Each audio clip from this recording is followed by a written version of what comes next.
We're the Gum Collective. So we're a collective of Dublin-based visual artists. We're established in 2013. We all originate from a printmaking background, but we have diversified our skill sets beyond print into sculpture, assemblage, photography, video, performance, and paint, whilst maintaining the community ethos and sensibilities associated with printmaking. We've created an environment of analytical discussion and open debate about visual art and one another's work. Through the sharing of ideas, methodologies, materials, our work is diversified and developed whilst maintaining distinctive qualities individual to each other. Our constant aim is to produce exciting and engaging art for both ourselves and the viewer. We strive to promote printmaking as a diverse practice, revitalising and reinventing its traditional function. So my name is Smyth. I'm a visual artist and I specialise in fine art printmaking.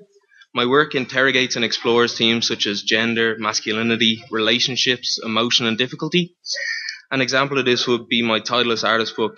It explores a narrative of depression, self-harm and suicide in an adolescent. The book is left titleless because it is only after the event that we realise what is actually happening. This work led me to the point where I created a piece called Ecce Homo and is hung in the window of Black Church for 1 or 2 months of 2013. It's a life-size lithograph which examines how men express and suppress their emotion.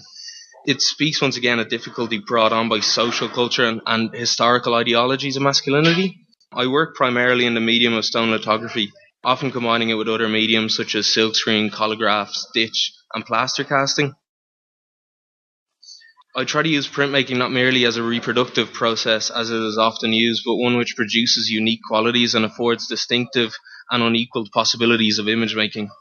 But one of the pieces that was there is called The Opposing Forces in Nature and Grace, where I've collaged together a dry point figure with lithographic strips and stitch to achieve a contrast of line and tone. The soft lithographic strips act as pillars representing parents, nature and grace, which contrast with the harsh, unfinished lines of the child, illustrating a separation between the two, represented by an aggressive stitch line that stands between them. When I do utilize printmaking's reproductive potential, I do so not to produce largely editioned works, but to create a series of images which I can fragment and layer, as I have done here, reappropriating and contrasting works which elaborate on each other, allowing new possibilities of meaning. I also use the possibility of multiples to allow me to chop up and experiment with the form of the image before deciding on a final one, allowing me to achieve its greatest potential.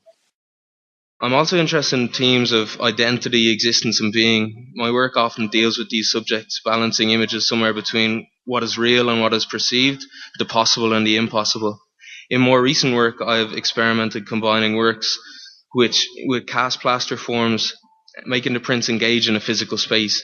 These pieces balance between object and image, point of view and perspective, creating scenes and situations, balances and tensions between objects. Part is left to the audience, allowing them to interpret through their own experiences, travelling around the work and decoding the layers of meaning. I believe in the idea of using several layers of meaning, allowing the work to become as complicated or remain as simple as the audience desires.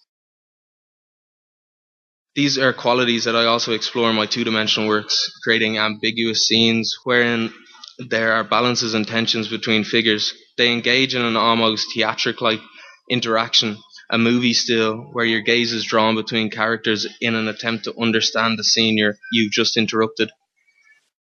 My current work couples this idea with the motifs and gestures of touch to explore and investigate themes of lived experience and being.